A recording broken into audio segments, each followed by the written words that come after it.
Check Your Female Privilege from the book Surviving Fourth-Wave-Feminism, Chapter 7, points 61 to 80. Number 61.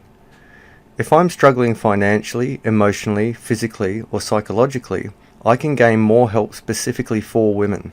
The best part is, I don't need to worry about being labelled as weak, financially irresponsible, or a loser. That's how men who are equally in my situation should be labelled. They need to work harder and make more sacrifices, but I don't because I'm a victim. Number 62. If I don't like how history makes me feel, I can simply rewrite it. Any government or university who questions my opinion on what happened thousands of years before I was born is sexist and must be held to account. Number 63.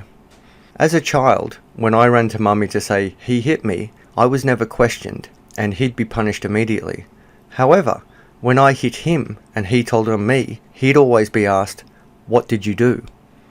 I learned quickly that men are accountable for all violence, even when they are the victim of my violent outbursts. This has been immensely handy in making false accusations against any man who turns me down or doesn't earn enough anymore. Number 64. I can use children as a human shield or distraction from my adult life to show I am a victim after I attack men with vulgar sexist comments. Parading my 11-year-old daughter on national television is the best way to prove that I don't like having sex with men and that I am entitled to sue men who stand up to sexist women. There's nothing abnormal about my 11-year-old daughter defending my sex life on national television. Because I am a mother, I can exploit my child to emphasize my right to be sexist towards men under the banner of victimhood. Number 65. My government values my gender over and at the cost of the other. Number 66.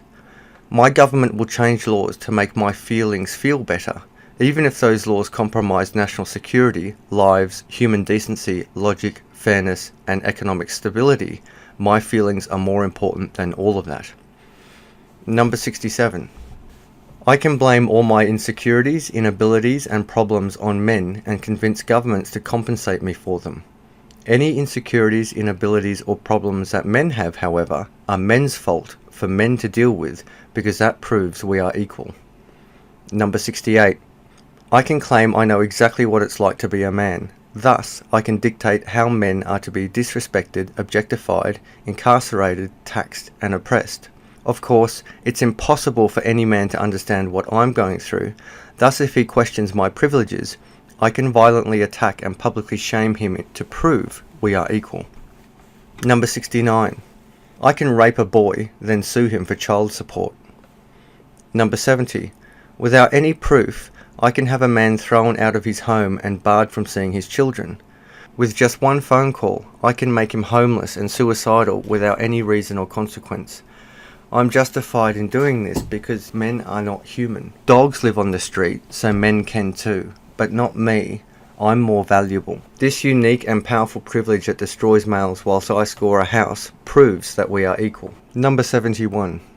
Even though women being raped, that is, actually raped, can and sometimes do both produce vaginal lubrication and experience orgasm in response to sexual stimulation, claiming her physical arousal implied she wanted it is grossly sexist, negligent, wrong, and never to be used as a defense by the aggressor when rape is rape. Yet, when it comes to me raping a man, I can claim it's impossible for him to be raped if he is physically aroused because if he was hard, he clearly wanted it. Moreover, even though rape doesn't always mean physical penetration, that claim only really applies to me.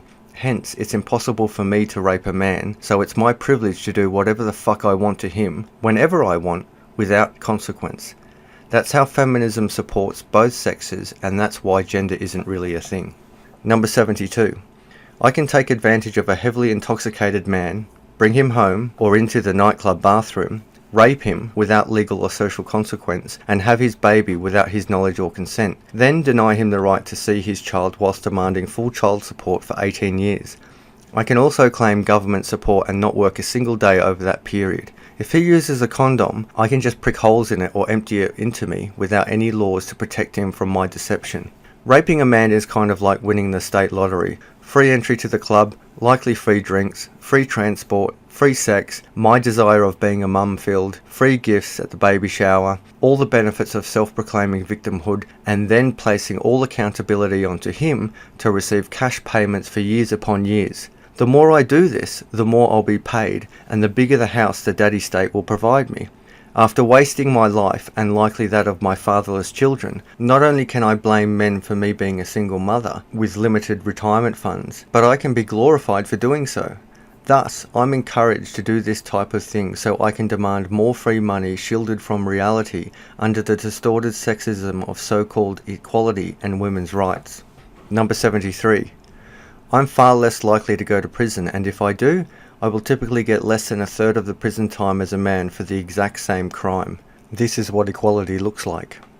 Number 74. I can hit pretty much anyone and get away with it. Moreover, if I hit a man, I'm a strong and empowered woman. If a man does it, even if it's in complete self-defense after I attack him with a weapon, he's a violent abuser, whilst I will always be the helpless victim with no accountability or responsibility for anything I do. Number 75. If I accuse someone of rape, harassment, or assault, my allegation will be taken seriously. Number 76. If I falsely accuse someone of rape, harassment, or sexual assault, my allegation will be taken seriously, except for when it's discovered I lied, then nothing really happens. Well, not to me anyway. Number 77. I don't need data, evidence, or proof to substantiate my bigoted and derogatory stereotypes I have about the opposite gender. If I feel it, I can publish grossly sexist and entirely unfounded claims and then blame it on society, that being men, for failing to have completed a study that substantiates my feelings. Essentially, I can make my feelings into facts, then place the onus on anyone who calls me out on my bullshit to provide the data that doesn't exist, or I didn't bother to read. If it's a man who calls me out, he's a sexist, misogynistic, dominating mansplainer who needs to be publicly shamed for being a bully. Number 78. In a divorce settlement, I'm almost guaranteed at least half of his estate, even if I knew him for a short period and made little to no financial contribution to anything. If the judge is a woman, I can be confident I'll get more than half. Luckily, the courts have female judge quotas to meet too. Hopefully she hates men as much as I do. Number 79. I can usually cry myself out of a speeding ticket or traffic infringement. If it doesn't work, I can simply say I was sexually assaulted by the policeman, destroying his reputation and career forever. Even when my claim is proven to be false, there will be no ramification for me, but his life will likely be destroyed, and the next cop will be less likely to mess with me. That's how women's rights should work. Hopefully we can get rid of those pesky body cams that continue to expose my lies. Number 80. If I'm arrested for breaking the law, I can resist the arrest and dilute or deny my actions by accusing the policeman of rape and have feminists that I've never met before believe and support my lie. The onus will then be on the policeman and the department to prove he didn't rape me. There will be no recourse to me for a vexatious claim because we don't want to discourage the real victims of rape to come forward.